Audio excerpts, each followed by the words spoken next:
Paul Quinn was only 21 when he was beaten to death by a masked gang.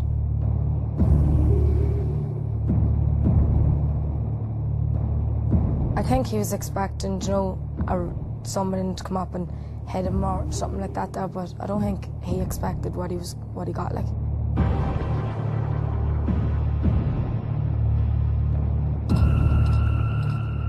Paul was killed because he got into a fight with a couple of different people about the area, and he was killed because of that, to beat him up and beat him to death.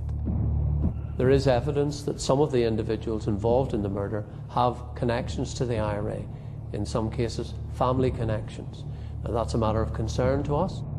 I have been speaking. I don't know how the people that done it can go to bed at night, because I can't get up in the mornings to face the day.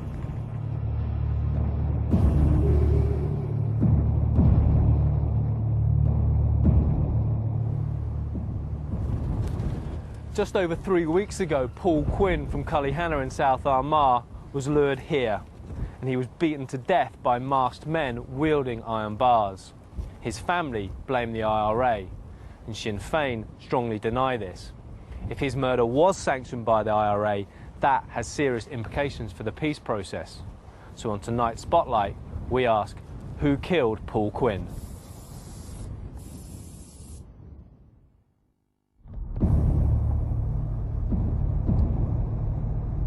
On the afternoon of Saturday the 20th of October, according to a first-hand account given to Spotlight, Paul Quinn got a call from 2 friends asking him to help them clear a barn just over the border near Castle Blaney to make room for cattle.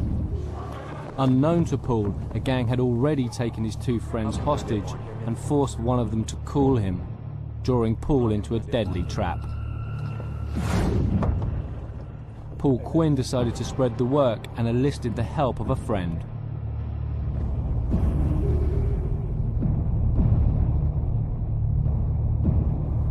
That afternoon, Paul and his friend drove along this road, just over the border and to this barn.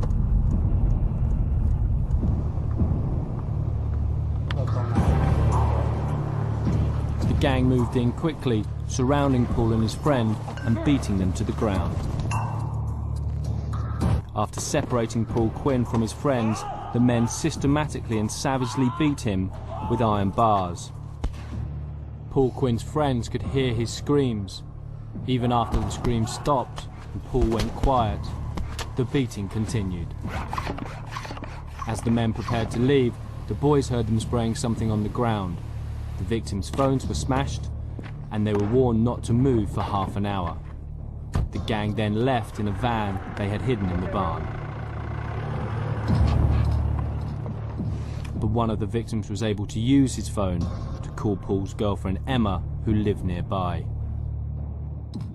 I thought at first, you know, that he got his knees blown off or something, because there was like blood all around his knees or whatever, and I think it was bone sticking out of his leg. He was just all completely battered, like he wasn't fit to move or anything. You wouldn't even expect a dog to be battered the way he was battered. Paul's parents had been told what had happened and were on their way to the hospital. On our way up to Drogheda, we got another phone call to say that he had to get some sort of tube down his throat to breathe for him, that he wasn't fit to breathe for himself, and I knew at that stage that he was in serious trouble, you know. Paul's injuries were horrific. He had multiple broken bones and severe internal injuries. And I asked the doctor, would he survive? And he said, no, I don't think so. Yeah, he was dead at that stage, that he was, but they were trying to revive him, and they've tried it for an hour, I think.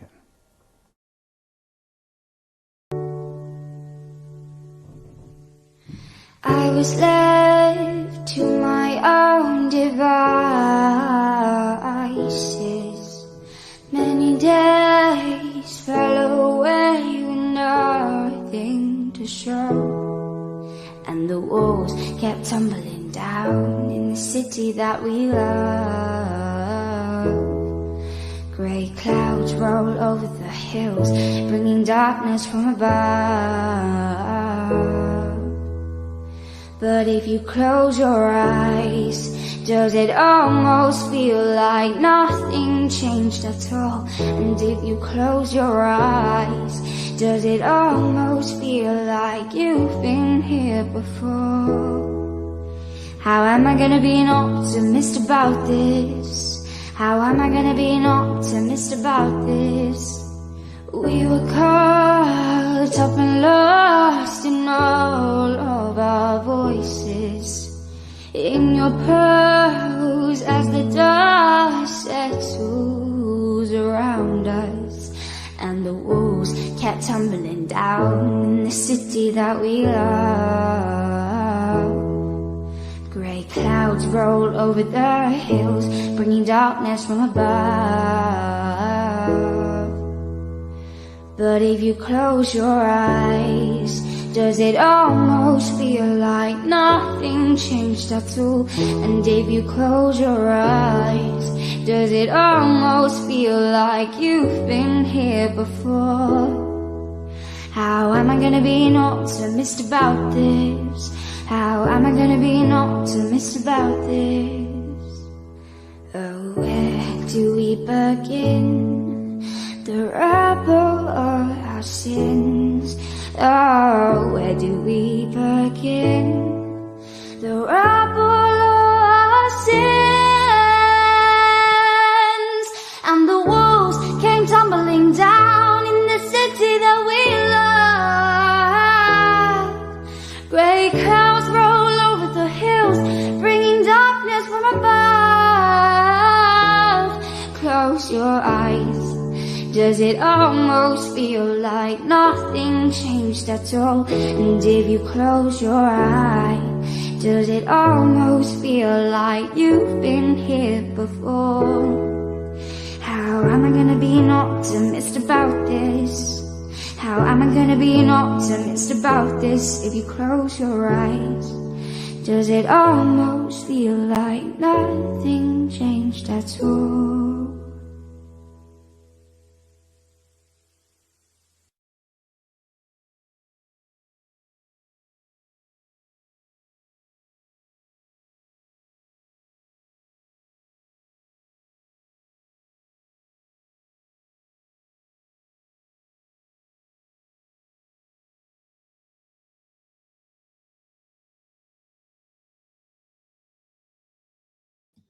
Well, hello and welcome to another Restore Live on a Wednesday evening.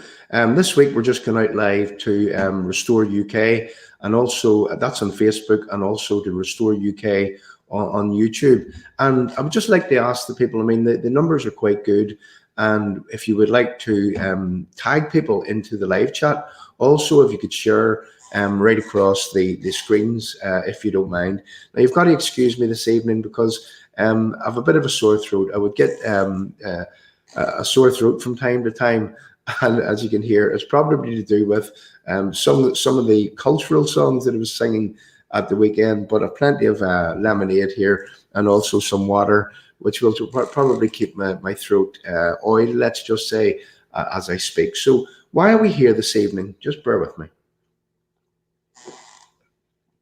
So why are we here this evening? We're here this evening because just over the past few days here in Northern Ireland, well, you'll have heard that there was some proposals made off the back of, let's say, some surveys that were done by the PSNI. They were instigated by the Chief Constable of the PSNI. And why was the survey why was this survey instigated, let's just say? Now, bear with me for a second whilst I pop up a picture, just to remind you of something. At Christmas in 2019, the Chief Constable, what he did was he appeared at a place in Crossmaglen along with these officers. Now, as you'll note, these officers, they are heavily armed. They have large assault rifles with large sights on them. And, you know, that's the Chief Constable's right to do that in South Armagh. I mean, anywhere that, I mean, our police, our PSNI, they do have weapons. And if the Chief Constable, if he appears at a police station, well, he's entitled to pose at that police station with his police officers. Now, shortly after the PSNI, after the Chief Constable had did that, there were some calls by Sinn Fein, and they were complaining about this picture. Now, let's just pop up a few clips of what it was that was said. Now, the first one, it will include the Sinn Fein and also the SDLP. So let's pop this up and let's read from it. Okay, so Sinn Fein and the SDLP have demanded an explanation from the North's Chief Constable after he shared a photograph of himself with police officers armed with automatic weapons outside Crossmaglen police station in County Armagh on Christmas Day. Now, notice that Sinn Fein and the SDLP have demanded an explanation from the North's Chief Constable after he shared a photograph of himself with police officers armed with automatic weapons outside Crossmaglen police station in County Armagh on Christmas Day. Now, that is the clip number one. And clip number two, let's just read on.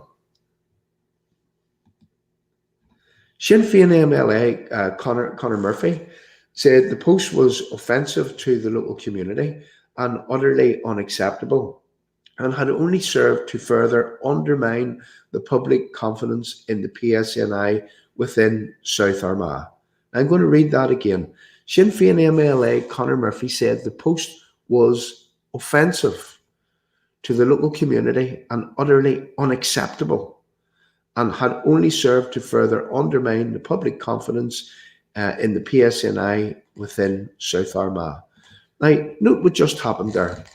The Chief Constable, he appeared with his officers for a photo opportunity, and those officers who in that area, they have to be armed. They are armed. And if you'd noticed at the start, whenever I played the clip of a man called Paul Quinn was killed, murdered in 2007.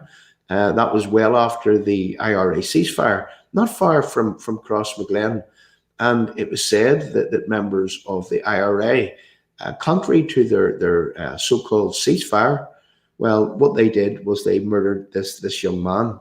And you know, there was a lot of controversy at the time surrounding this man.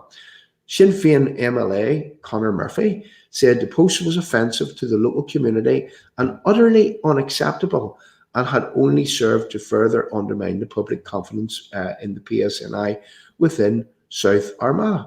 Well, I just wonder who Conor Murphy was talking about.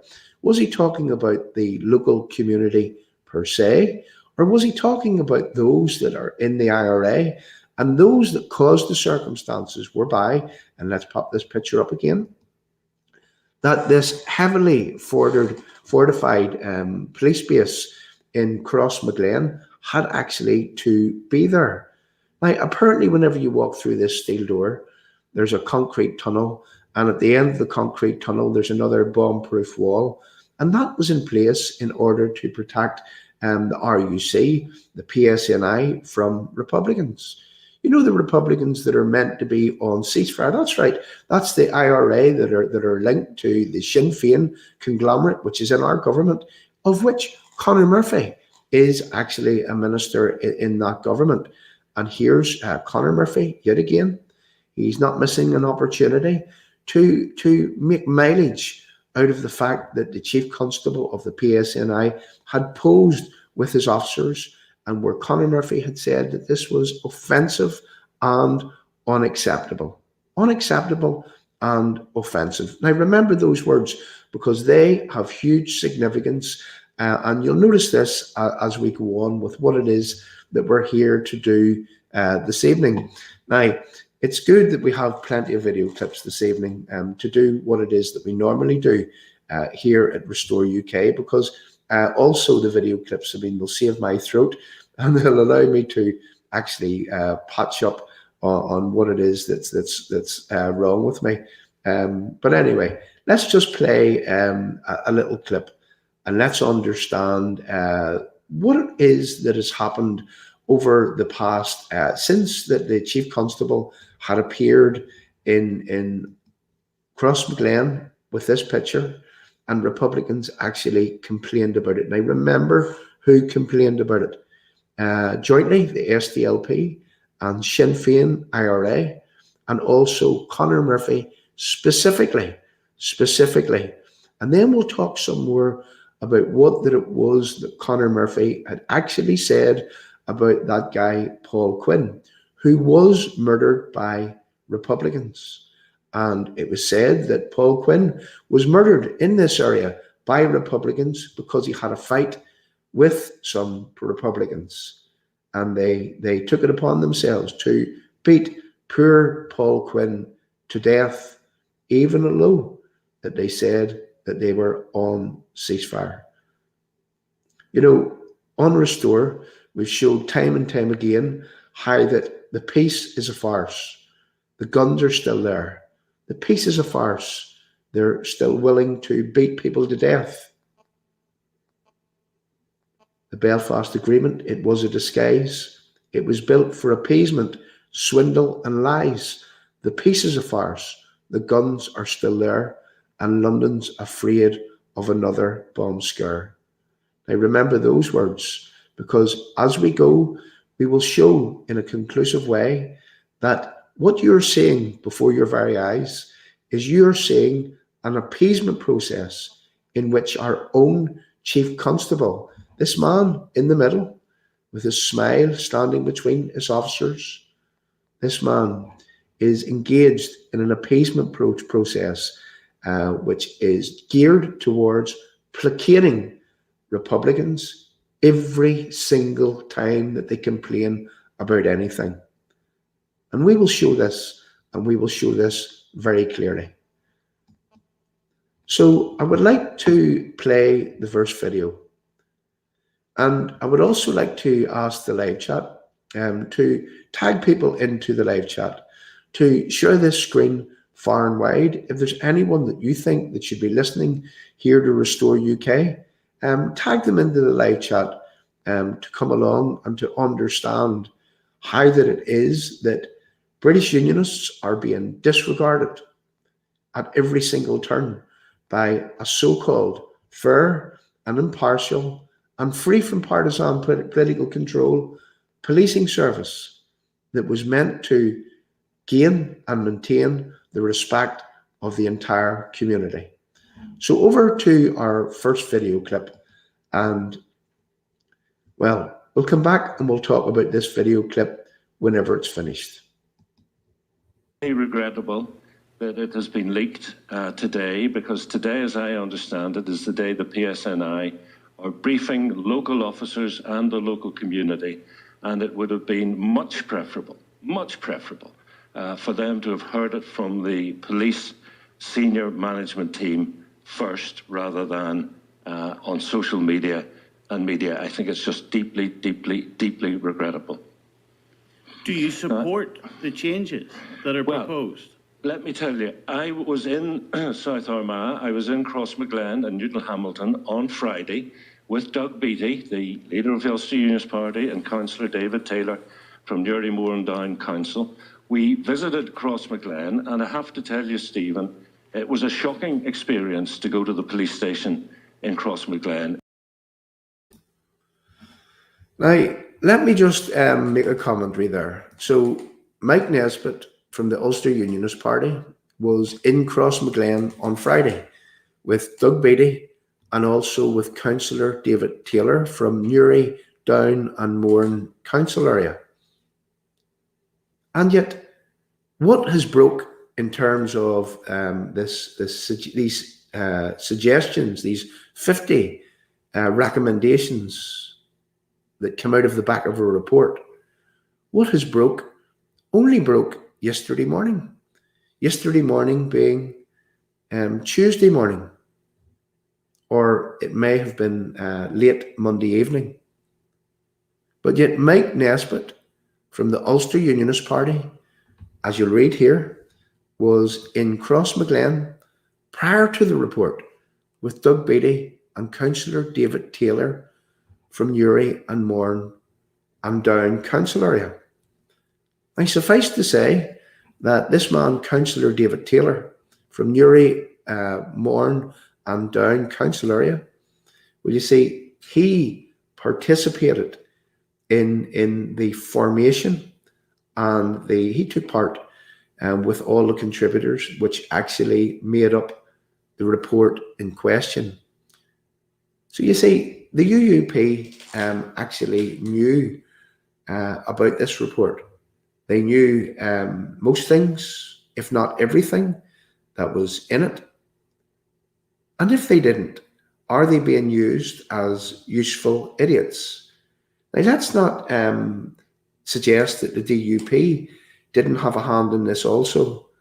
because the DUP also had a councillor from Newry, Mourne and Down council area who also participated in the commissioning of this report, to which we heard hitting the news channels yesterday morning. And it's there now for each and every one to see, and there's 50 recommendations.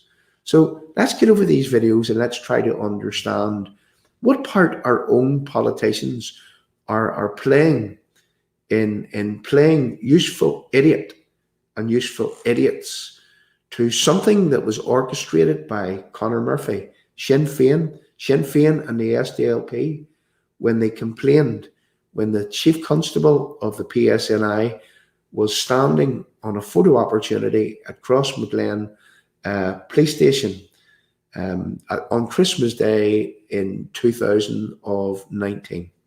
Now, let's play on and let's try to understand what part that the UUP and with Doug Beattie and with Councillor David Taylor, what part that they had actually played, and what did they know about what was in this report. You see, Mike Nesbitt, he's not found wanting in actually telling us what he knew. And, you know, is he telling us this in order to suggest to people on the news that yeah, he knows and he understands and everything else? And just listen to this man as he goes on to explain what exactly that he knew. If you were a local resident and you had to go to that station, for example, because you'd been asked to produce your driving licence, what an awful experience. You go to a bomb-proof door in a bomb-proof wall and enter a sealed corridor and approach a second bomb-proof door and a bomb-proof wall. And it's just, it's awful. And I think Doug Beattie was stationed in Crossmaglen in the 90s. It hasn't changed since. But the police locally are saying that the threats have changed. It's not a terrorist threat anymore. What they're dealing with is organised crime, with smuggling, alcohol, tobacco, drugs, big drugs problem there. It's not fit for purpose. We drove around South Armagh, we were in Crossmaglen, we went to Newton Hamilton, we were in Newry, we were in 2 liveried police cars. The officers did not carry rifles, but they were armed. At no point did I feel under threat. If you listen to Mike Nesbitt's words, and if you took time to read the report in question, a report that was commissioned and that was organised and orchestrated by Sinn Fein IRA and their cohorts, the type of cohorts that would have beat young Paul Quinn to death. If you took time to read that report, you will note that in the report it speaks about returning policing to normality. It talked about having livery policing vehicles. And if you listen to Mike Nesbitt, what you will hear, what you will learn, is that Mike Nesbitt is unwittingly telling us that he had read this report. And that was prior to the report actually coming into being and prior to it being in place. And if you just listen to this man, you know, just listen for a moment. We drove around South Armagh, we were in Crossmaglen, we went to Newton Hamilton, we were in Newry, we were in 2 liveried police cars. The officers did not carry rifles, but they were armed.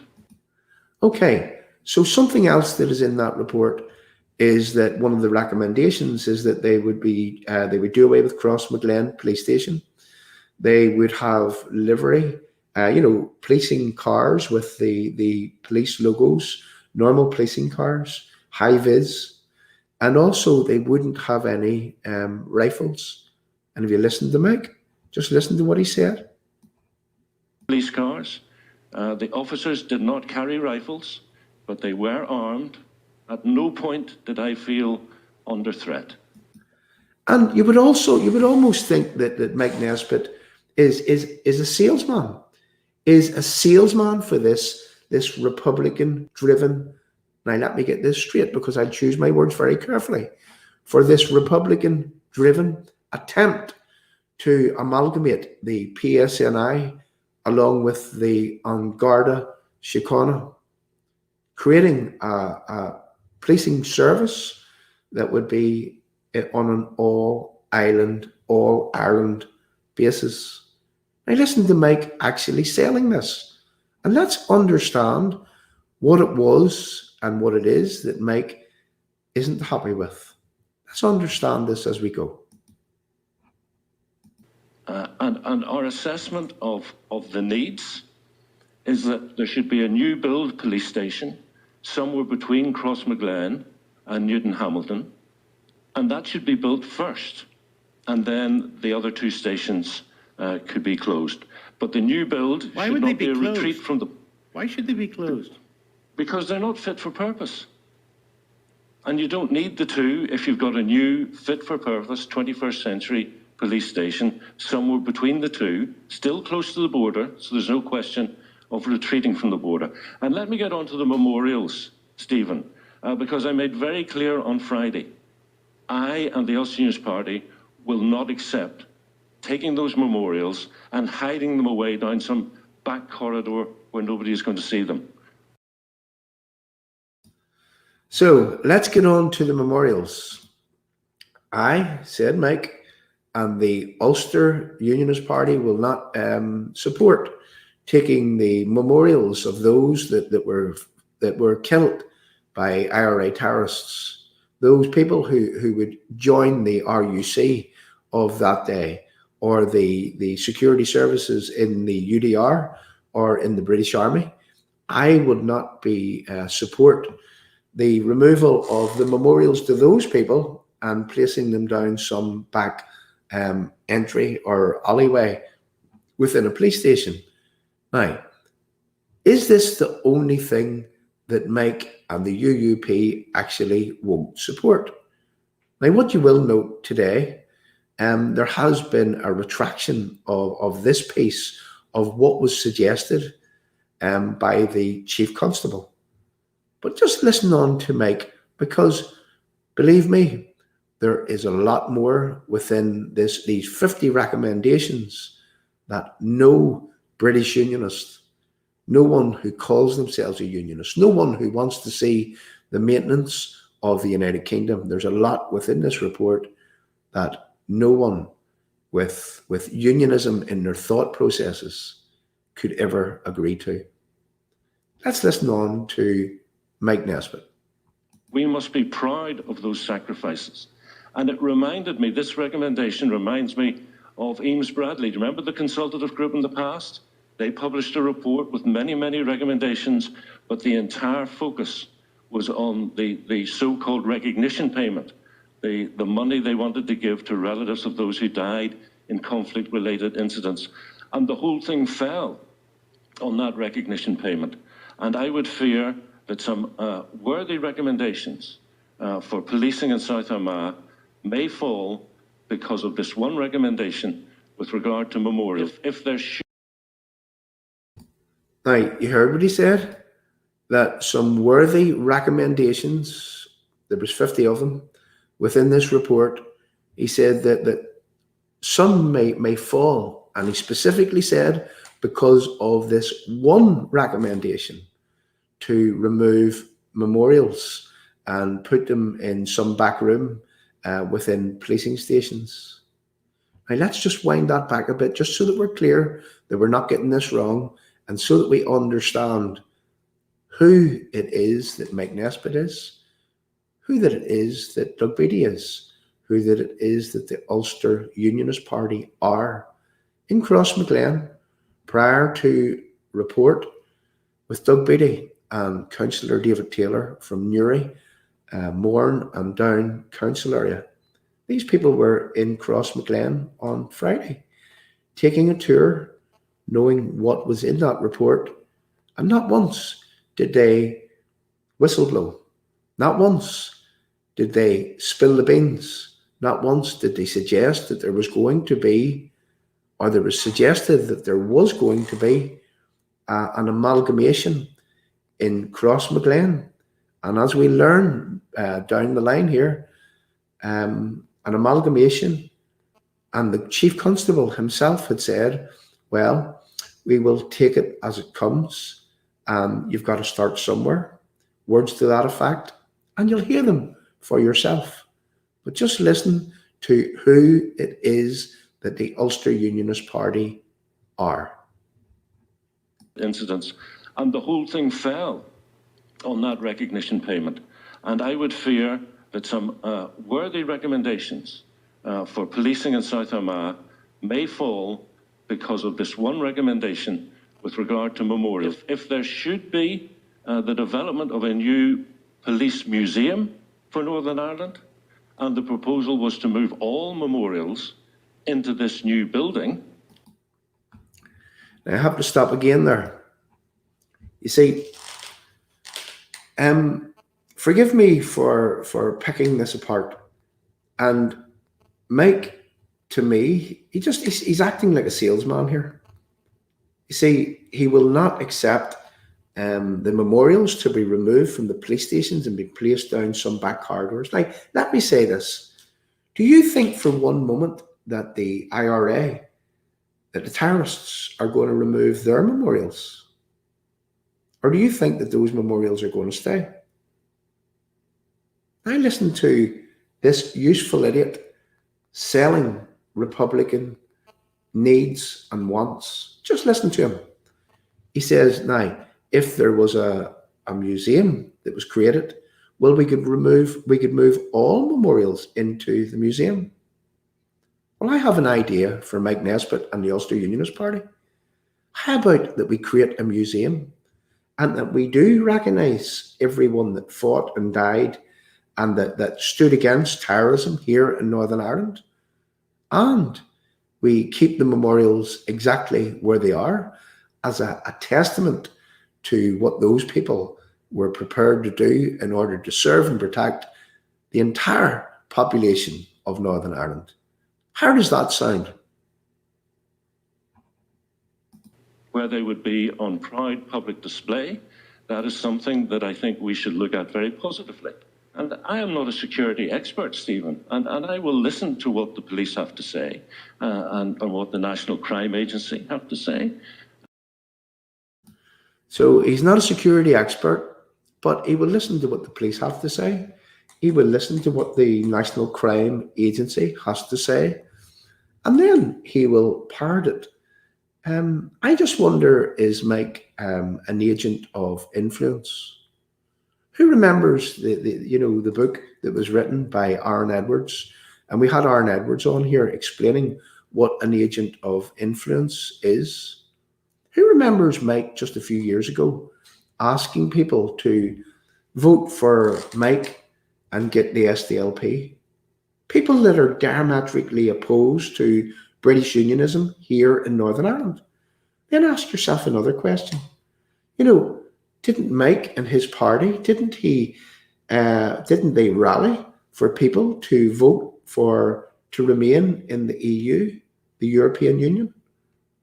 But the European Union wants to destroy nation state, wants to destroy sovereignty, wants to destroy nationality, British nationality, wants to destroy the United Kingdom. Are you following what these people are doing? Are you following who these people are? People, a vote for this crowd, one vote, is a vote to destroy the United Kingdom. I just listen to this useful idiot as he flows. And one other question. What's a useful idiot like this doing on the policing board? Now, he says that he's not a security expert. And let's listen on. And what the security services have to say. And I will take their assessment of the threat levels, and I would expect the PSNI to react accordingly to protect not only their own officers, but also the community they serve. What do you think it means, Mike, when vehicle checkpoints will have to avoid legacy associations? Whatever happened to a police sergeant or whoever it is that makes a decision? having the opportunity to put a checkpoint where they think it will detect crime. Why should it be in the back of a police commander's head? Will this irritate any type of legacy association? Well, I don't understand what that actually means, Stephen, and that's what... Okay, so Stephen Nolan asked Mike Nesbitt, what do you think that it means that there would be careful consideration, taken into consideration legacy issues? Now, that's me paraphrasing. Whenever the PSNI would be going about their business policing in Crossmaglen, in the Armagh area, traditionally Republican strongholds where the IRA terrorists would still exist to this very day, where they glorify terrorism on a daily basis. So Nolan asked Mike, what does it mean when they would take into consideration legacy issues when conducting their day-to-day policing? And what does he say? He says, well, I'm not sure what that means. Well, I can tell him what it means. What that means is that the police would be instructed in a political way to stay away from Republicans, to let Republicans do as Republicans want to do, and not to interfere in whatever it is that they do. Now, we all know that this area, specifically, the Armagh, greater Armagh area, Crossmaglen and surrounding areas, we all know that there's smuggling that goes on.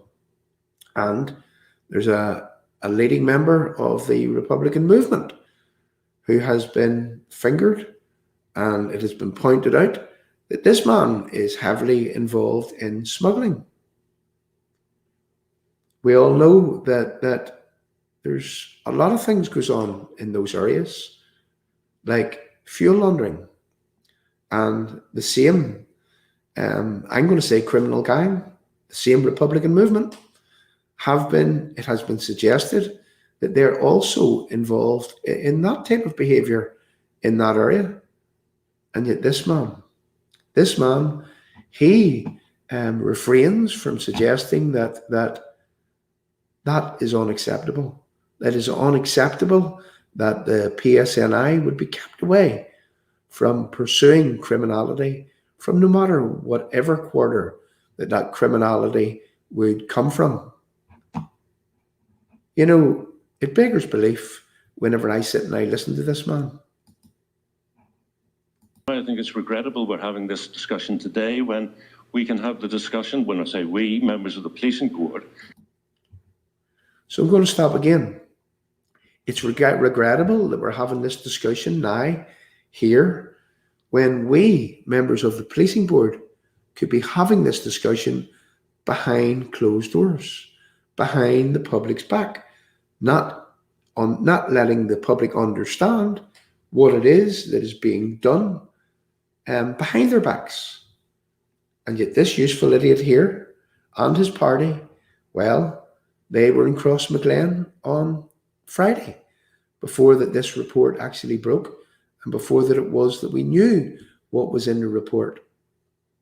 Now, we've got to also again suggest that there was, at least we can see, one DUP member involved in this, a councillor. And, without getting into matters beyond that, we now ask the question, have our mainstream political parties, have they got their fingerprints all over what is happening here? Let's play on, and then we're going to go to some more video. Can have that discussion with the Chief Constable and senior colleagues on Thursday.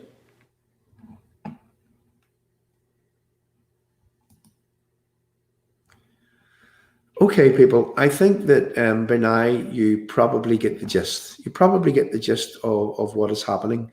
And, Mike Nesbitt was suggesting that in that area, there's some sort of normality. Now he does go on to mention drugs. The area is heavily influenced and involved in drugs. We know about the fuel smugglers. We know about the smuggling across the border. And didn't they say, as a result of the Brexit process, well, you see, dissidents posed a great threat to a border? Where did the dissidents go? Are they still not there? Didn't they kill a young journalist there not too long ago? Didn't we see some INLA guns on the streets of Gallia just last week, whilst the PSNI were facilitating it? You know, I've got to ask the serious question here with reference to the Ulster Unionist Party, specifically Mike Nesbitt. Who's Mike working for? Who is Mike working for? Let's play another short video clip and then we'll come back. And this is something to listen to very, very carefully. Evening, friends. Just want to comment, a very short comment on the topic of the day. Policing in South Armagh, Crossmaglen, etc. We've been aware about really the survey that's meant to have been done and has been done, I suppose, truthfully enough, and the feedback that there's been.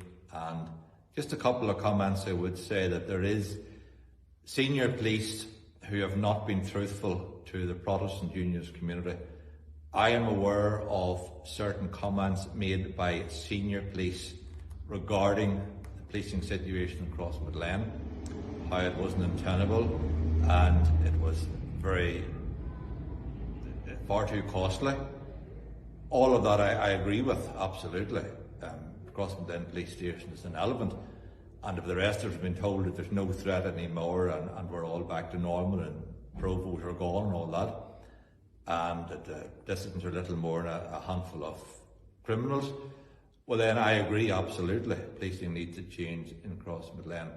The only thing I would like to remember this evening is that 51 years ago, Constables Donaldson and Miller were two community police officers who were well received by almost everybody in Crossmaglen. They were able to speak in first name terms of people, and community policing was a big thing, and you rascals blew them up. So we had community policing 50 years ago when a lot of places still hadn't got it, and yet that's what you've done with them. And for the next 30 years, you've made it your business to put the police out of Crossmaglen. Now, the reality is the police are going out of Crossmaglen, and the sad thing is when they're out, they won't be back. Now, the second thing is a man who I don't like. I'm standing in God's house, but I might love his soul. I don't like him, Mr. Simon Byrne. Mr. Simon Byrne is an extremely well-educated and trained professional police officer. His training isn't about the ordinary policing friends that constables and all are concerned about. It is about senior level policing, where every action, every word, and where photographs speak 1,000 words. Mr. Simon Byrne knew exactly what he was doing when he stood beside heavily armed officers over a year ago. He knew what he was doing, and this is the roll on. Everything is choreographed, everything is acted out on a stage. The policing in South Armagh has been it's been a non-event as a very long time. They are talking about it has to be consensual policing. But yet, if Protestants step out of line, police come in heavy-handed. There's no word then about policing with consent. The point we're making is this, friends: we are where we are because of senior police. We are where we are because Sinn Fein have been allowed to forget that they have had community policing and they shot them and they blew them up. Yous are absolutely the lowest of the low. Yous are blackguards. But the Protestant people in South Armagh haven't forgot what you've done. But yous are going to get your new modern method of policing. There's no doubt about that. And the reality is South Armagh will never have police again as far as that goes. And South Armagh and Newton Hamilton, those two towns, like Keady, will be conceded. that they are no longer under British rule. And that's the reality of it. That's the reality.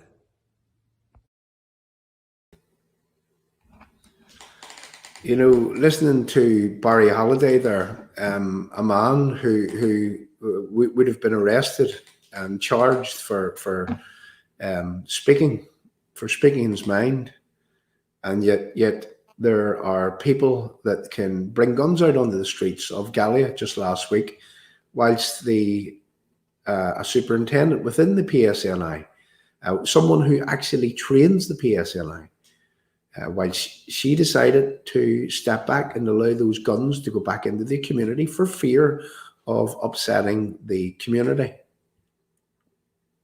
You know, you listen to Barry whenever he says that Simon Byrne knows exactly what he's doing. Every word that he mentions, every picture that he puts himself in, he knows exactly what he is doing. And you see, this is consistent, very consistent with what's happening within policing right across the Western world at the minute. It's where the policing are facilitating the terrorists, the bad boys, those that would stir up trouble. Policing is facilitating this to happen in many more ways than one. And those people that would complain about it, well, they seem to be the people that are being fought against, let's just say. So what we're going to do now, people, is that we're going to move on. And we're going to move on with another picture to try to understand something. This is before that we go on with Crossmaglen and what that it is that happened in Crossmaglen, what it is that's been talked about that has been happening in Crossmaglen ever since Christmas Day in 2019. And seemingly our political parties, both in the DUP and in the UUP at councillor level, Newry and Mourne councillor level, well, they took part in the production of a report that would recommend 50 recommendations for policing in that area. Now, we're not finished yet. It's not over yet. We're going to be here for a while, and we're going to explain exactly what that it was that was in that report. Now, I've taken the liberty to read the report. I've taken the liberty to look at the 50 recommendations. And I have to say that let's just say, you see, a policing service is a policing service. A policing service is for the entire country, Northern Ireland. You know, how can we have subsections of policing, let's just say? Now, remember who that it was that commissioned this report, and remember why that it was that he put in process the mechanisms that would commission a report. This is the man who stood outside Crossmaglen on Christmas Day in 2019. Third in, the one in the middle, Simon Byrne. Now, who remembers Simon Byrne over the course of the past few months? I mean, here's a picture again with Simon Byrne. Simon Byrne, top right. Top left, Harry Maguire. Bottom left, Sean Murray. So it'll say below this image of video call posted by Chief Constable Simon Byrne, top right, with Harry Maguire, top left. And let's remind everyone who Harry Maguire is. You know, why is Harry Maguire infamous? And let's remind everyone the day in which this tweet was put out by Sinn Fein. I believe in a calculated way. You see, on the day that this tweet was put out with this picture, Simon Byrne and one of his officers here, and Sean Murray of IRA notoriety, and Harry Maguire, who was convicted of killing the two corporals at a funeral as they drove their car into a funeral cortege unwittingly in and around the Falls Road. And these two people were set upon. They were beaten, they were stripped, they were taken to Casement Park, a GAA ground, and they were murdered in cold blood. Now, this man, Maguire, top left, he was convicted of their murders.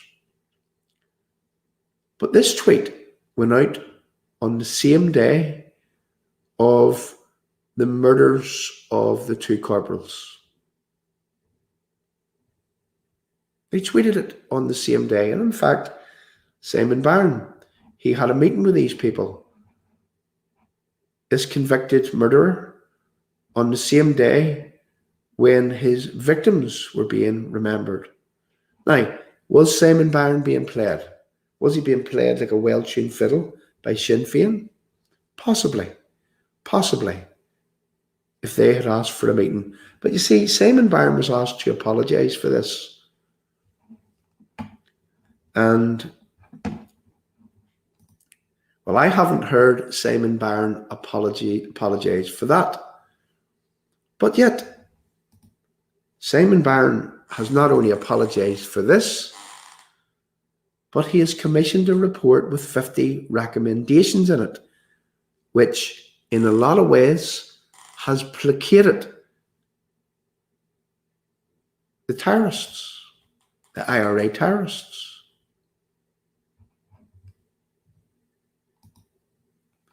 You see, that's Simon Byrne for you. And then who remembers Simon Byrne with the Bobby Story funeral? Who remembers that shenanigans? Well, in case you forget, we're going to remind you a bit later on this screen.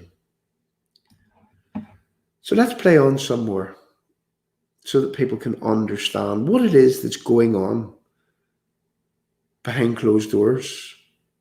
And in some cases, in a lot of cases, your own mainstream political parties here in Northern Ireland, those that call themselves British Unionists, those that you elect to serve and protect you, in a lot of cases, those political parties actually know what's going on. And are they turning a blind eye? Are they playing along? Are they working for someone else? Are they agents of influence? That's a real question. That is a real question. When you look back now, do you accept and can you see yourself that the tone and style of policing in South Armagh is rooted in the past and is not looking forward? Well, I think the report's very clear in that regard, that we have got out of step with the policing style in other parts of the country. The reaction to my tweet caused us to look deeply, and that's one of the benefits, actually, that we might have seen this for years if we had not had that wake-up call.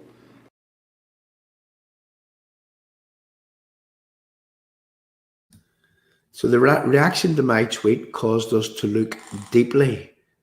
If we had not have had this wake-up call, this wake-up call, when Sinn Féin's Conor Murphy said the post was offensive to the local community and utterly unacceptable and had only served to further undermine the public confidence in the PSNI. I mean, what were they doing? They were posing for a picture outside a PSNI station with officers with guns. I mean, that's what the PSNI have, is guns. And yet, did you hear his language there? Let's play on. But I think we've done it with integrity and with authenticity. And it's now my job and that of others to bring these recommendations to life and make sure they don't just live on a page. So, we're going to now bring these recommendations, 50 recommendations, to life and make sure that they don't just live on a page. And you see, again, why did this man actually because the circumstances where there was surveys and reports which produced these 50 recommendations, and we'll talk about the 50 recommendations as we go, but he wants to bring them to life. He doesn't want them to live on a page. I mean, I'm not going to mince my words, but he wants to placate terrorists. He wants to placate terrorism. He wants to placate the type of people that were involved in the murder of Paul Quinn. And we'll play some more of Paul Quinn as we go.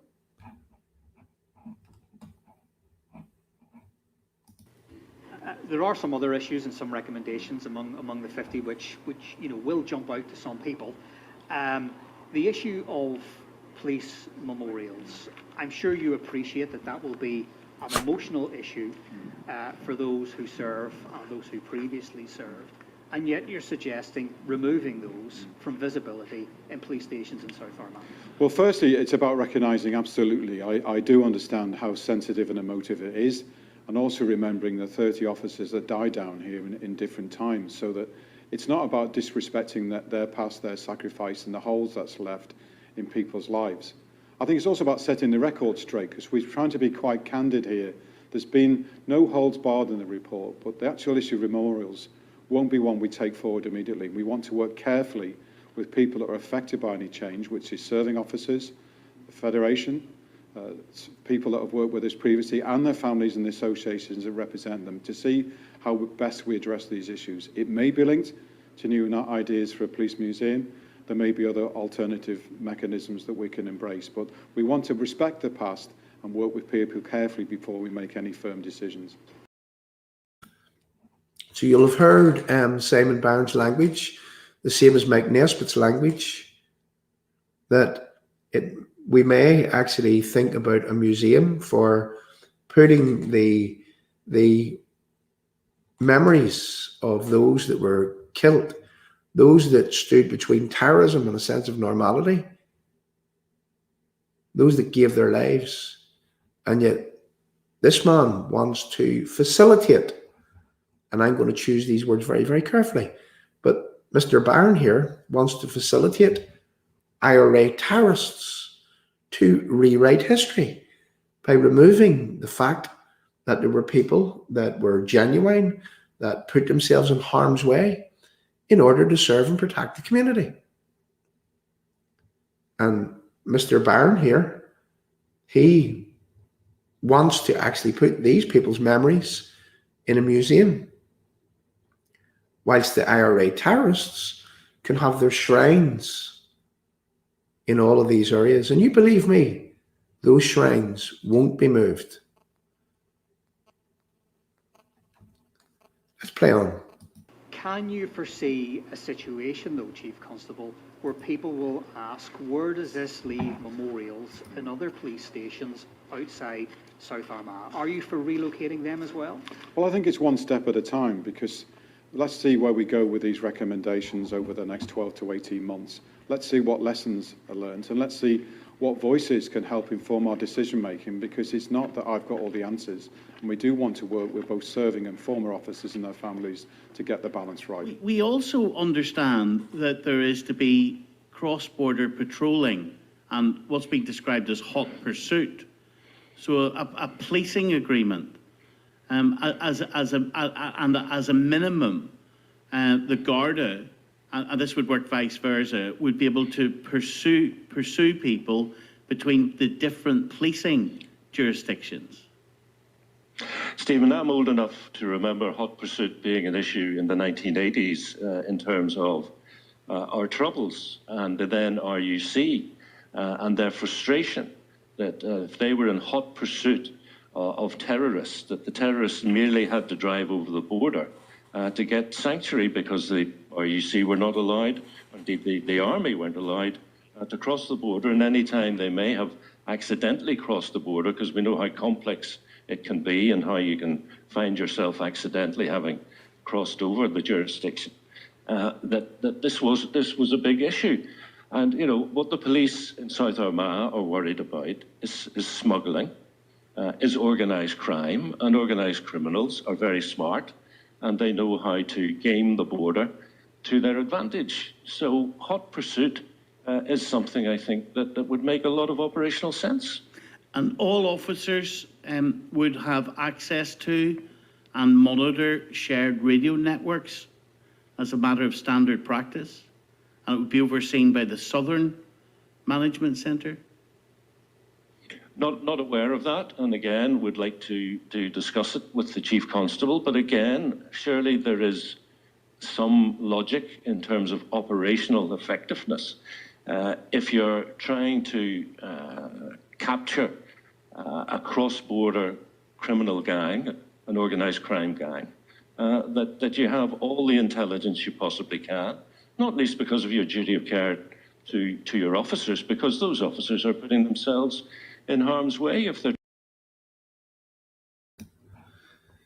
Okay, so Mike Nesbitt wants some greater cooperation between the PSNI and the Garda Siochana, and in a way that the Garda Siochana, they have a command centre on the other side of the border in the Irish Republic, and they're actually commanding the operations of the PSNI.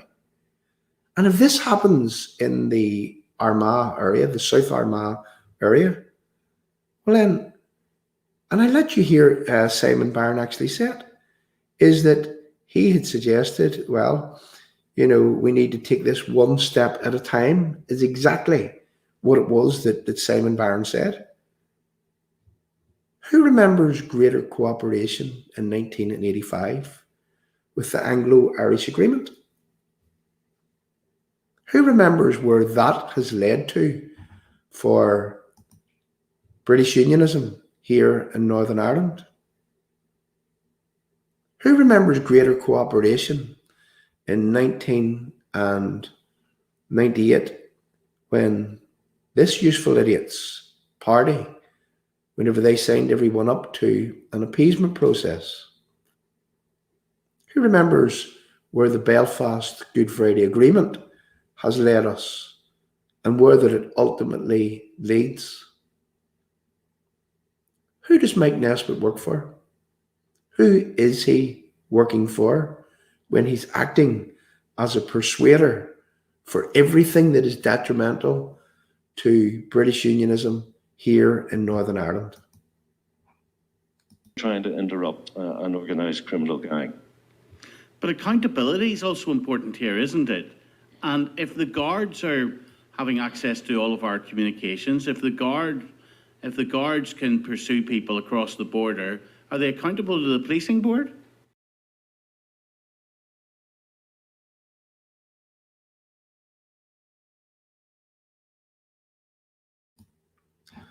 People, you couldn't actually make that up. You really couldn't make that up.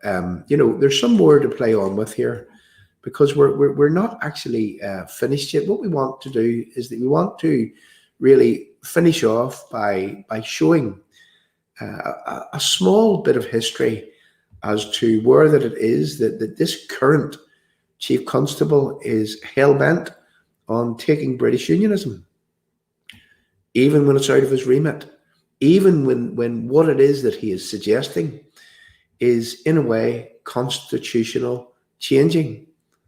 The PSNI amalgamating, joining forces with the Garda Siochana, even in one area.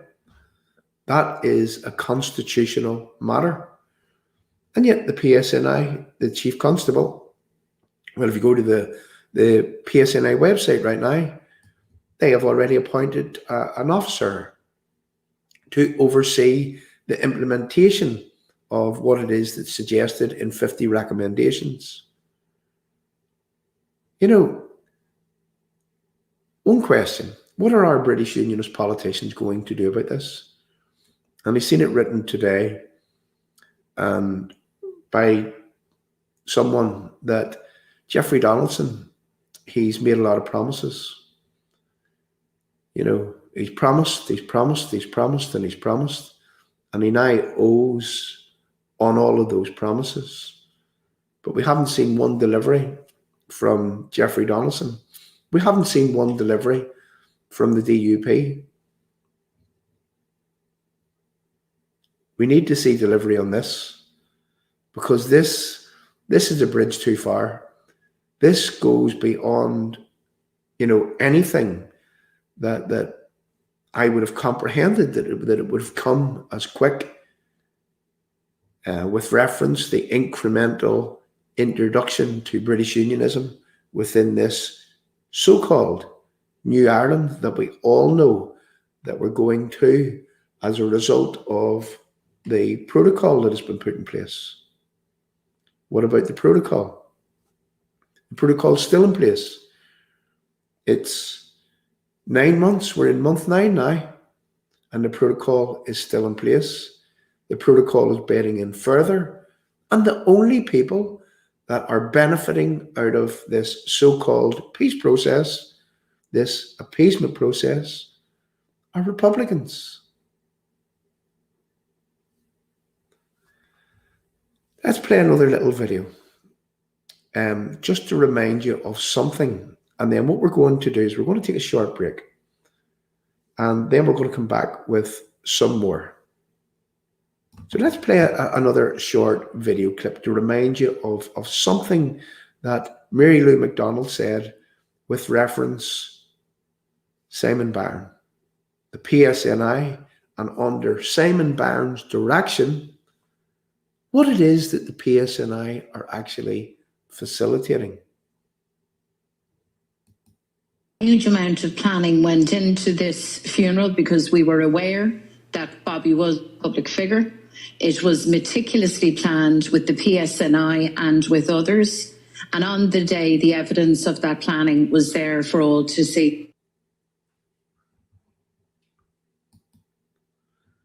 Okay, we're just going to play that again so that people actually gets and understands what it is that's happening, who that it is that the PSNI are working with, who that it is that the Chief Constable sits with on the day of the man's victims. And he won't apologise for that, but he'll apologise for when he gets it wrong, when Republicans complain, but not when British Unionists complain. And then we'll ask the question, is Simon Byrne, is he operating in a way that is consistent with police forces in England, Scotland and Wales?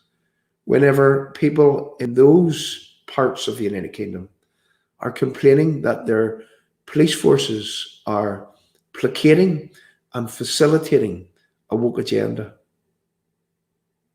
stuff that is totally detrimental to society as a whole. Let's just play this again and then we'll move on. A huge amount of planning went into this funeral because we were aware that Bobby was a public figure. It was meticulously planned with the PSNI and with others.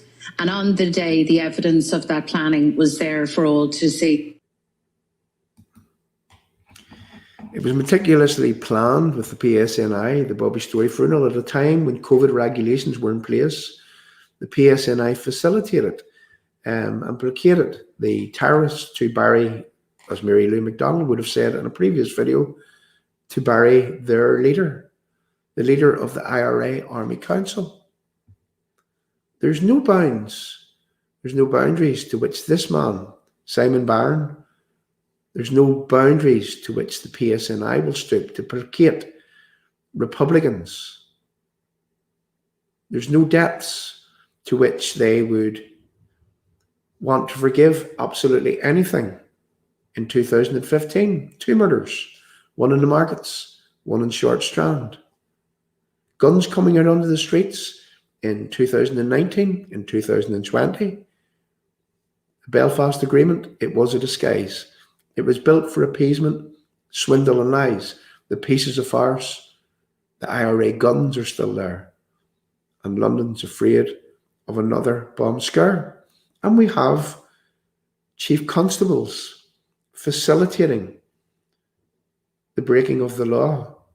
His PSNI officers actively working to break what was Stormont's COVID regulations when everybody else was complying.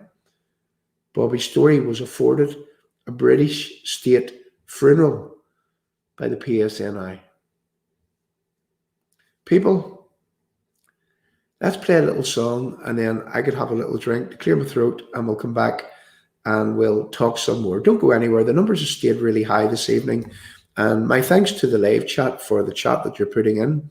And again, I'm going to ask, because there's another half hour to go, if you would tag people, if you would share this chat, if you would make this platform strong. As you can see, that we do things properly. There was a lot of time and effort put into, you know, whether it was research, whether it was reading over the regulations, what it was that was being recommended, and finding the video and the audio footage and making the videos to play here this evening. And why do we do this? We do this because we care. We do this because that we won't let the wool be pulled over ordinary British Unionist people's eyes. For too long have we been swindled by all and sundry, and it is about time. It is about time that it stopped. So let's see where the DUP comes in, and let's see where the DUP actually stands up for this, stands up against this in a meaningful, proactive way, in a way that would defend, protect, and enhance British Unionism here in Northern Ireland. I'm going to play a little song here, you know, and it's called Dear Politician. It's a rap song. Some people have heard it before, and I think we'll give it another play this evening, whilst it is that I prepare to move on with a few more things that we've got to do here. We're not quite finished yet, and, well, we'll play this song and we'll come back for some more.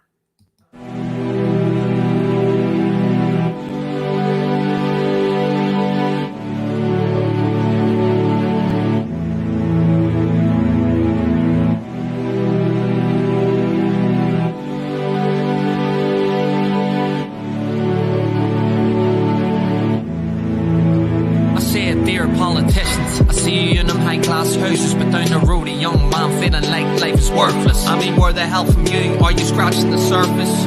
Let them know that the life there's a purpose. Under lack of service, putting blood in your hands, you're worthless. Seeing these curses, can you hear the pain in these verses? Be reoccurrence, I don't know that this is lurking. You know what, let's get to working. I know how you feel, we got the raw deal. You know the economy's growing, can't feed the family, we need to feel. Lack of sympathy from a persona that can't relate to deal with the struggles. Y'all get expenses paid, never not half to eat a meal. Do you see a society in crisis? As COVID got you blinded, you overshadow suicide, we can't be like this. Because life's priceless, and all shapes and forms, you know life's priceless. Yeah, life's priceless. Life goes on, but with the radio on, take a minute to mourn all the pain in the past, the lingering on. Anxiety got us Papa Brothers show, we gotta move on. Carry this pain on, because days do get better.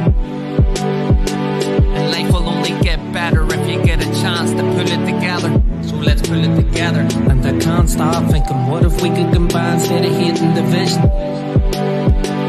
Just because walls built up don't mean we gotta be any different. Just a society created by politicians causing division. How different life would be if this wasn't the way we really live. You gotta listen, you learn it from the way you come across and interpret. Are we weak-minded, not the pain of the troubles we inherit? And because you see it's so worthless, you got the nerve to call us a burden. Hope you take all of these words and now you swerve a try to curve it. Makes we're masks for a flu that is lurking. Social distance keep us apart, divide and conquer and burn. No wonder we feeling so helpless with the way that this is turning. And my stomach is turning. We've had traumatic and sat static and felt pain and a panic. It's caused the life to feel tragic. Do the mathematics. It's a cause for concern over islands wrenched through these graphics, showing the world our future ain't happy. And to say this sadly, no change in environment with a pandemic happening and the support lacking. Do right by the people, but instead you choose to sit and watch this happen. We can talk about this topic because I'm wanting to drop it. Ain't no stopping these feelings when you cage us up with these lock-ins. We just longing for some help, but there's a topic y'all seem to be dropping. Good to see my life ain't worth nothing. And these times get harder in different days. It ain't gonna feel like yesterday. I know. But brother, let it go, let it go, let it go. Cause when these times get harder in different ways, it makes you stronger than other days. I know.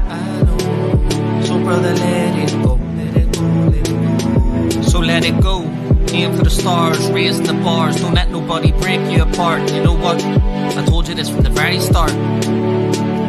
I can't stop thinking, and I can't stop thinking, what if we could combine instead of hating division? Just because walls built up don't mean we gotta be any different. Just a society created by politicians causing division. How different life would be if this wasn't the way we really live. And I can't stop thinking, what if we could combine instead of hating division? Just because walls built up don't mean we gotta be any different. No. Just a society created by politicians causing division. How different life would be if this wasn't the way we really live.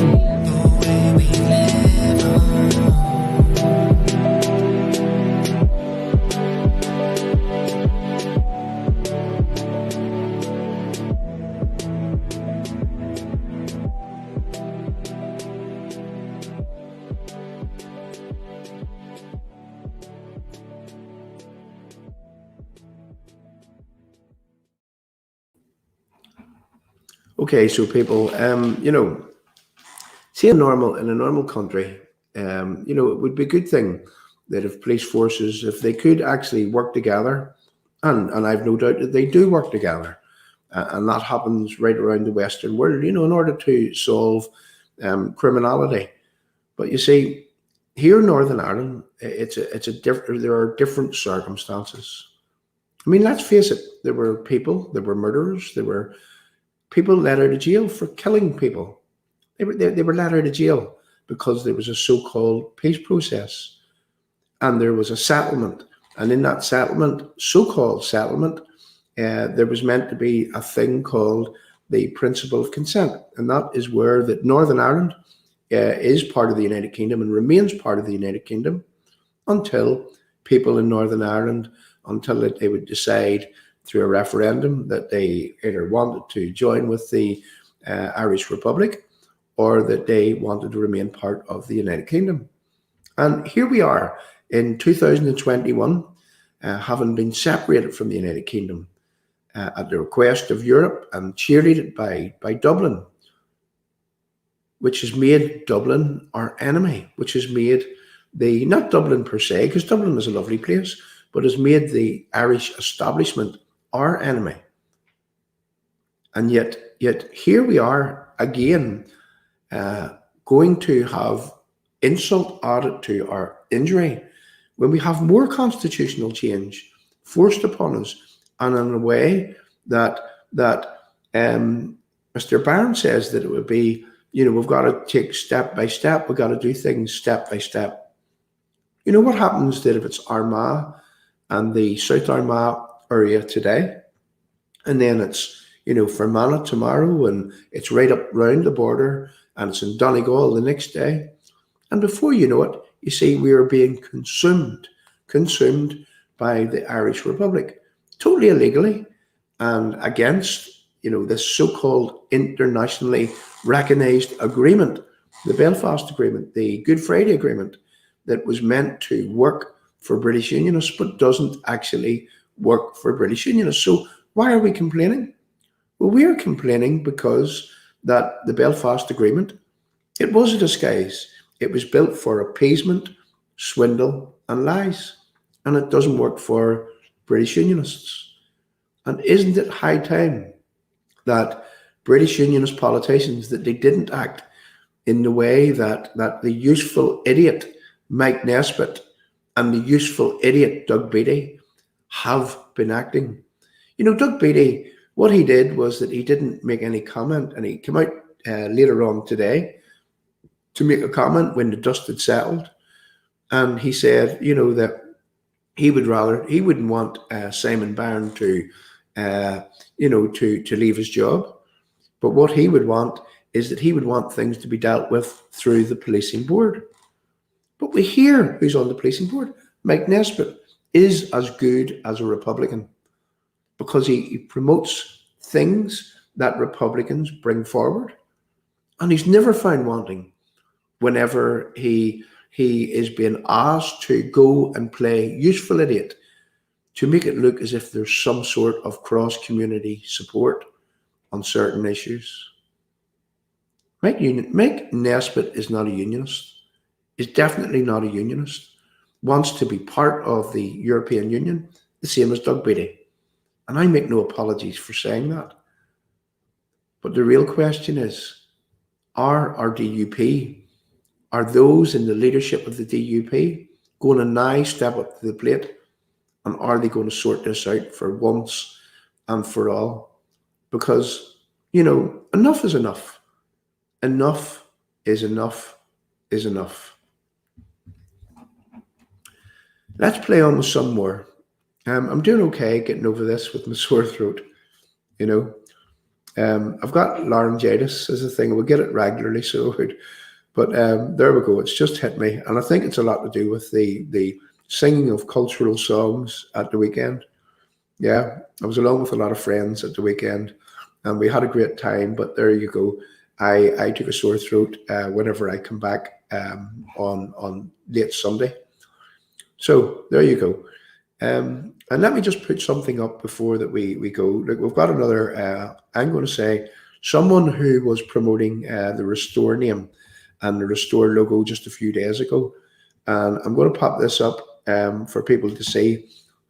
This is going to go up onto Restore UK on Facebook within the coming days. This and many other pictures with people wearing little badges with the No Irish Sea border on it. Now, this is a young lady who decided that what she would do is she would actually model our little badge there on her t-shirt. And, this young lady and lots of others, they allowed us to take pictures of them with their badges, sporting their badges with pride. So there you go. Now, what we're going to do now is that we're going to play off with a couple of more videos. We're coming pretty much to a close. Now, there's 3 short videos, and then what we're going to do is that we'll have a quick chat with the live chat before that we go. And I have to say, the numbers have stayed really, really strong this evening, and that's a testament to this platform and the people that follow this platform and the people that follow this platform religiously. And that's what makes things all worthwhile. It really does. It makes it worthwhile to put the research in, to dig deep and to fully understand what it is that's going on behind our backs in order that we can relate to you what it is that your politicians are not doing for and on your behalf. So here's what we're going to do. We're going to play another little video for understanding. Simon Byrne told the BBC there would have been widespread violence and disorder if police had moved in to break up the funeral crowd. So reference Bobby Story's funeral. Chief Constable Simon Byrne suggested that there would be widespread violence if the PSNI had of implemented the law. And then you see how that it is that they're going to withdraw the police station completely from Crossmaglen. Now, am I saying that there should be a, that heavily fortified military base there in Crossmaglen? Well, there's a dissident threat, isn't there? Isn't that what they told us in the run-up to the Brexit process? That the dissidents are heavily armed and ready to go and would cause damage to a border if it was put in place? Why is it that British Unionists always have to take the hit, always have to take the hassle whenever Republicans threaten violence? And listen again to what Simon Byrne told the BBC. The Chief Constable Simon Byrne told the BBC there would have been widespread violence and disorder if police had moved in to break up the funeral crowd. Is this why that Simon Byrne, is this why that when Conor Murphy said that the post was offensive to the local community and utterly unacceptable and had only served to further undermine the public confidence in the PSNI within South Armagh? This post. So you see, the police are not even allowed to police. The police are not even allowed to get a picture without Sinn Fein complaining and without Sinn Fein making implied threats, or without Mr. Byrne himself, by his own admission, I just let you hear it, thinking that Republicans would cause violence if the PSNI tried to police in their communities. And we showed you last week in Gallia, in Londonderry, how they didn't go after 2 assault rifles that was brought out into the open and used in a public space. And those assault rifles could end up killing people. And that is in complete dereliction to the duty of the PSNI. Now, let's play this other little video. And again, it's a very, very short clip. And we'll play it twice just in case people don't understand who that it is that the Ulster Unionist Party are. As a unionist politician, do you think there is credibility for those who hold the perception that there is 2-tier policing in Northern Ireland, one rule for loyalists, another rule for nationalists? No, I don't. I mean, I see a police force who are trying extremely hard to be even-handed in an extremely difficult situation. I remember Doug Beattie and Mike Nesbitt. They were in Crossmaglen on Friday, travelling around in livery cars with no police officers, with no rifles. You know, Mike Nesbitt was actually telling you what was in that report, even though that he shouldn't have seen it. You know, supposedly he shouldn't have seen it. But of course he's seen it. And of course that's why Doug Beattie, that's why Mike Nesbitt, and that's why the other guy, Taylor, who's a councillor on the Newry Mourne Council, that's why they were in Crossmaglen on Friday, actually facilitating, being the useful idiots, to putting in place something that was unpalatable to British Unionists right around this country. Are we saying that we don't want a normal policing service? Well, absolutely not. But our policing service right now isn't normal whenever it is favouring the terrorists and the terrorism and those that would break the law and those that would threaten violence, whenever that it is that they would facilitate them over the good, decent, honest, non-confrontational, law-abiding citizens, British Unionist citizens here in Northern Ireland. Let's play that again. As a unionist politician, do you think there is credibility for those who hold the perception that there is 2-tier policing in Northern Ireland, one rule for loyalists, another rule for nationalists? No, I don't. I mean, I see a police force who are trying extremely hard to be even-handed in an extremely difficult situation where politicians have not helped with bad regulations and bad laws. So I don't see that 2-tier policing. I do see a failure in consistency, and I think that failure in consistency has to be addressed at the policing board and at various different levels.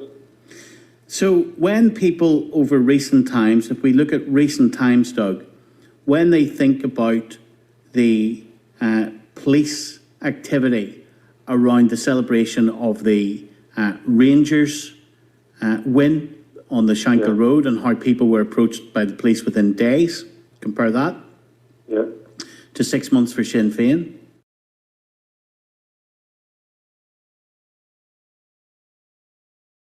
Right, you just listen to Doug, and Doug says no, he doesn't see that there's a 2-tier policing system. He just sees a little inconsistency. Inconsistency, what's that mean? Does that mean that they're treating one side of the community differently than another? Who is Doug Beattie? Who's Doug Beattie working for? Is Doug Beattie another agent of influence? Doug Beattie and his party, they consistently, they want to remain part of the EU. Do they really want to be part of the United Kingdom? Are they only paying lip service? Who's Doug Beattie? Who is Mike Nesbitt? Who do they think that they're fooling? Let's play another little video clip. And you know, this is something that personally I had cut from another stream. And this is with reference the Chief Constable, Simon Byrne. And you know that I know that the PSNI would be watching something like this. And I know that you know, we've got a good audience, and we will have a good audience as this stream would go on. So every opportunity to try to press home fact, to try to press home what it is that really should be said. Because if we don't say it, our politicians are certainly not going to say it. This is corruption at its finest. This is the threat of violence being used against ordinary, decent people within our society, which is taking away democracy, destroying the law and order. This is the infestation and the corruption and the deterioration of everything that makes us a stable society.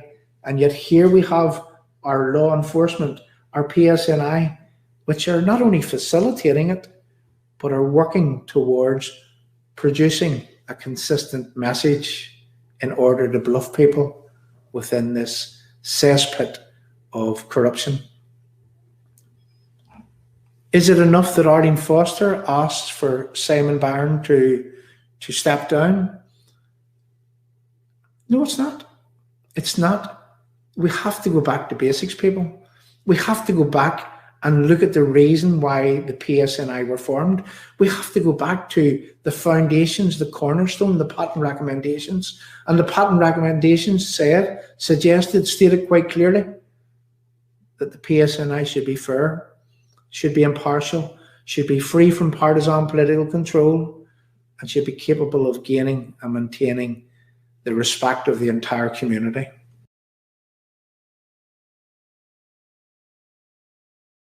The PSNI should be fair, should be impartial, should be free from partisan political control. They should be capable of gaining and maintaining the respect of the entire community. Has Simon Byrne, has he forgot? Has that lady in Londonderry, the superintendent, McGee, has she forgot the founding principles of the PSNI? Why was it that the PSNI came into being?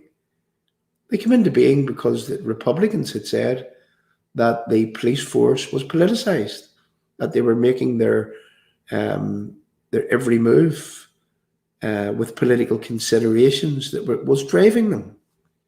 So they were a political policing force. That's what the Republican movement said. And they disbanded the RUC because they said that they were a political police force. And here we are in 2021, having come full circle. And what you will have seen this evening on this screen was political policing at its finest.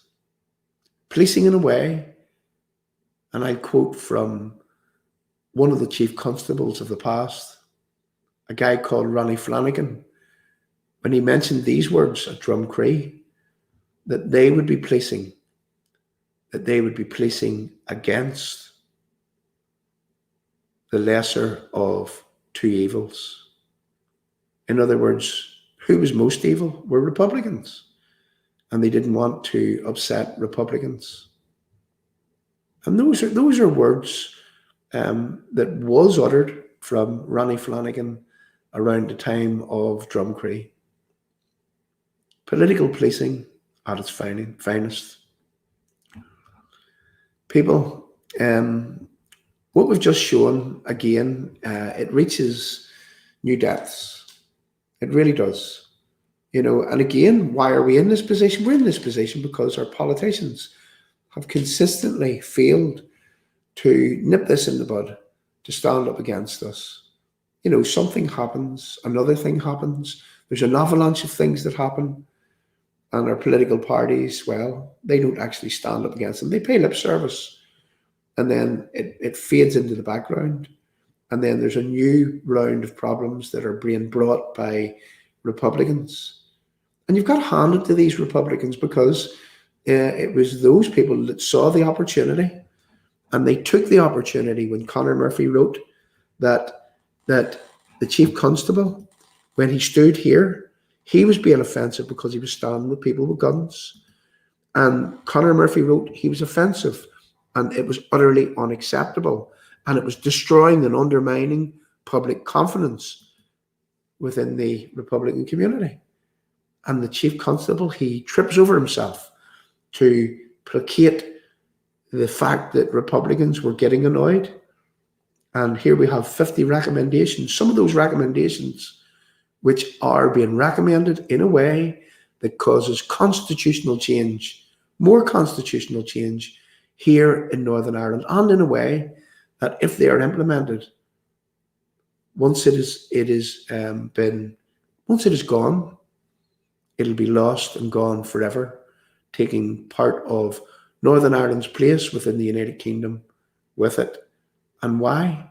All because the PSNI, who are meant to be fair and impartial, who are meant to be capable of gaining and maintaining the respect of the entire community, all because they are policing in a way that would police against, in Ronnie Flanagan's own words, the lesser of two evils.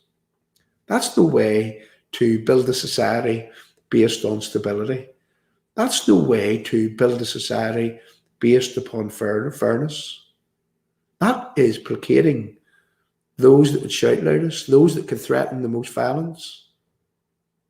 That is the reason why we as British Unionists have a border in the North Channel. We shouldn't be putting up with this. We shouldn't be standing for this. And we really shouldn't be permitting those that we elect to serve and protect us to pay lip service in a way that nothing ever happens. Nothing happens at all. They expect the needle to return to the start of the song, and they expect all us to sing along like before. But this time, we can't let it happen. We can't let it happen anymore. Enough is enough is enough. People, I'm just going to remind you of one more thing on a video clip, and I'll talk over it. It's a very, very short clip, and then we'll understand that there is a two-tier policing system that's contrary to what it is that Doug Beattie is promoting. But who is it that Doug Beattie is promoting for? Ask yourself that question. Who's paying him? Who's he in the employ of? What agenda is he facilitating? Him and the hierarchy in his party.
Just a few years ago, many people attended an event on a very wet and windy and rainy night in Larne. They did so in support of this band, which was Clyde Valley. And you see, Clyde Valley, they support the law enforcement. They support Soldier F. They support the paras who are being persecuted and prosecuted in their old age, whilst IRA terrorism, whilst the terrorists have immunity from prosecution, whilst they have Queen's pardons, whilst they have comfort letters, on the run letters, whilst they have an amnesty, whilst the terrorists have an amnesty, whilst the terrorists are being placated at every turn by our own law enforcement, whilst the terrorists only have to raise an issue and they get what they want, when they want, and how they want.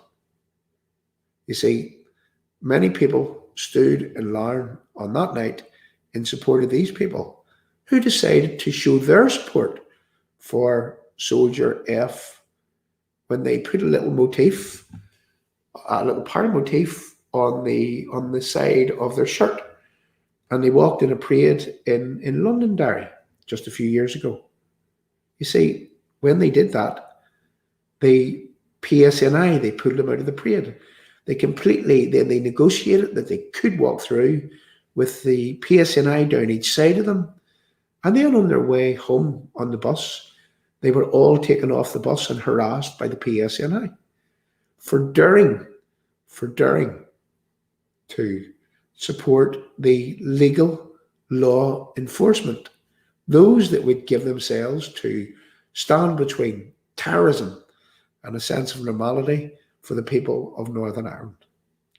People, if this isn't a two-tier policing system that you see before your very eyes, that these people are harassed for supporting the law enforcement, those on the lawful side of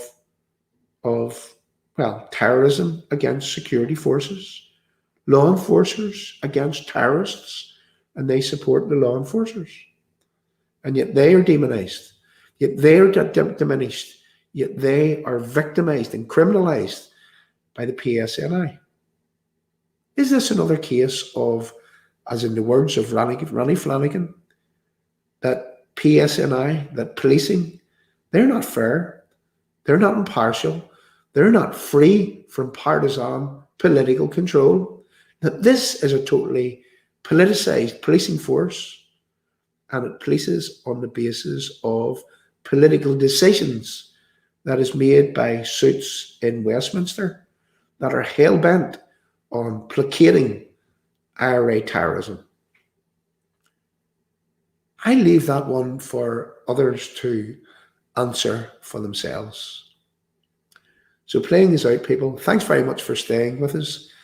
I'm going to be playing some of the live chat as we go. I'm going to play this yet again before that we close.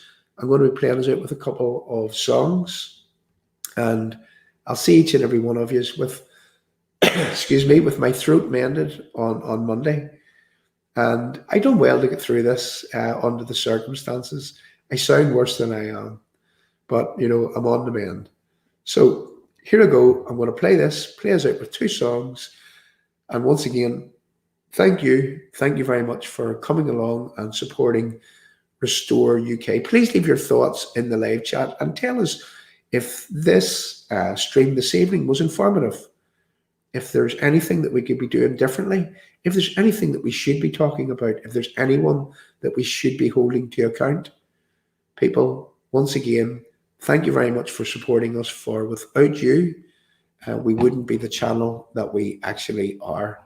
And if I could just do this here, I want to pop up this, I'm just going to pop it into the live chat. Okay, you'll find that in Restore UK on Facebook and also on YouTube. It's a PayPal link. And if you can help our work, if you can put in £1, £2, £5, £10, whatever it is that you can afford. And if you can't afford nothing, well, that's okay. If you can support us, please do. I know that people come along here in their droves every single week to see what it is that we're speaking about. And if you're new to the channel, please give us a like. Please give us a love. You know, if you met us at the weekend, myself and Jim, whilst we were out and about, please make it known. Once again, thank you very much for coming along. And we're going to play us out with Clyde Valley, whenever that people went to Larne to support these people because they supported the heroes, those that would put their lives in danger to stand between terrorism and a sense of normality for the people of Northern Ireland. Thank you very much, people. We'll see everyone on Monday, but playing us out with a couple of songs after this one.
Post office clerks put up signs saying position closed.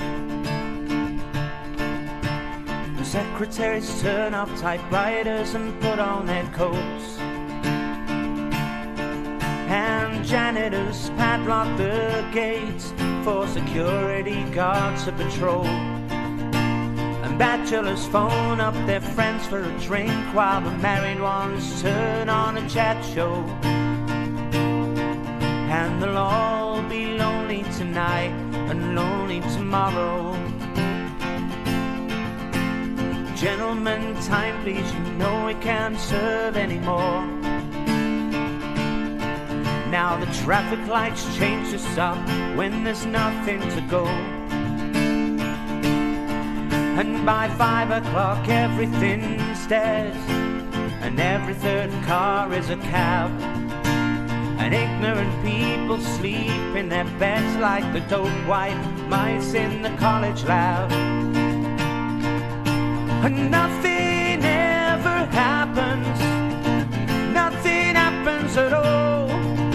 The needle returns to the start of the song, and we all sing along like before.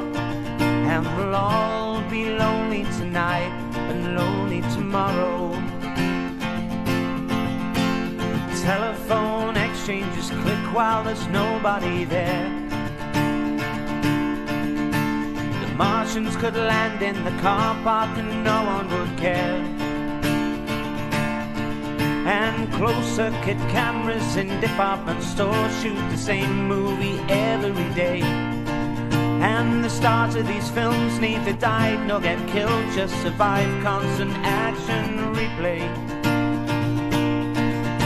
And nothing ever happens, nothing happens at all. The needle returns to the start of the song, and we all sing along like before. And we'll all be lonely tonight and lonely tomorrow.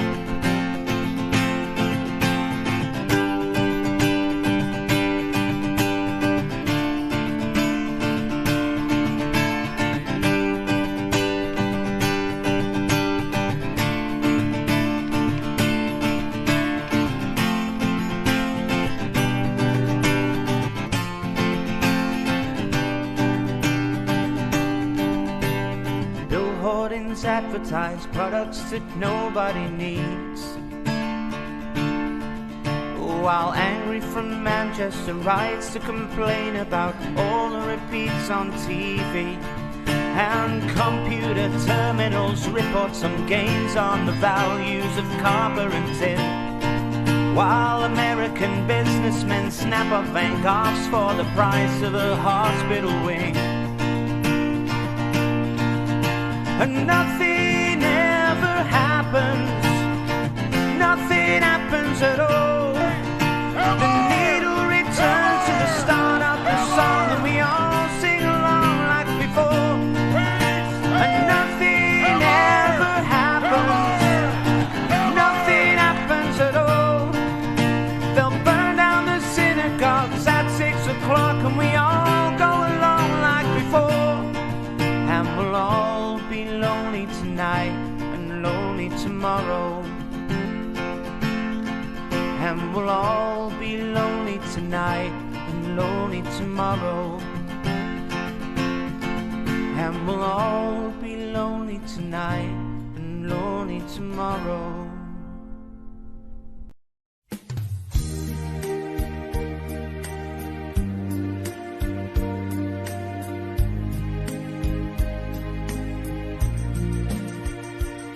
Just across the Irish Sea stirs a heart of loyalty, raising honor and dignity, drives a will to keep us British free.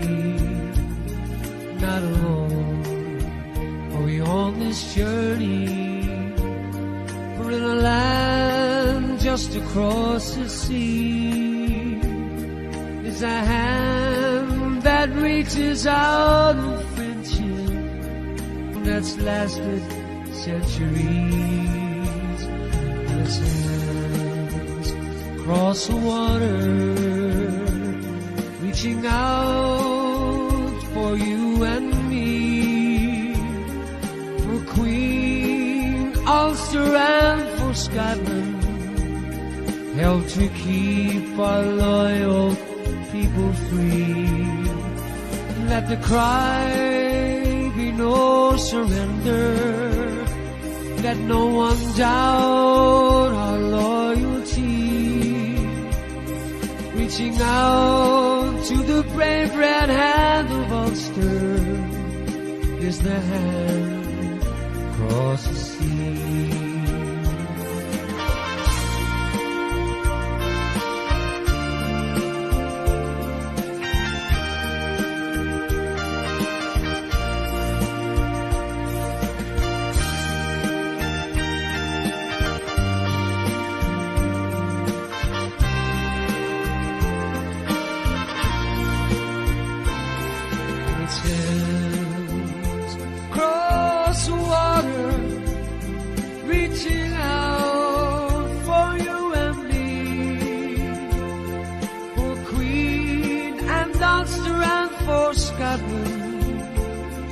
Help to keep our loyal people free. Let the cry be no surrender, let no one doubt our loyalty. Reaching out to the brave red hand of Ulster is a hand across the sea. Just across the Irish Sea stirs a heart of loyalty, raising honor and dignity. Drive the will to keep us British free, not alone, only on this journey, or in just across the sea. It's a hand that reaches out in friendship. It's the hand across the sea. It's the hand across the sea. It's a hand across the sea.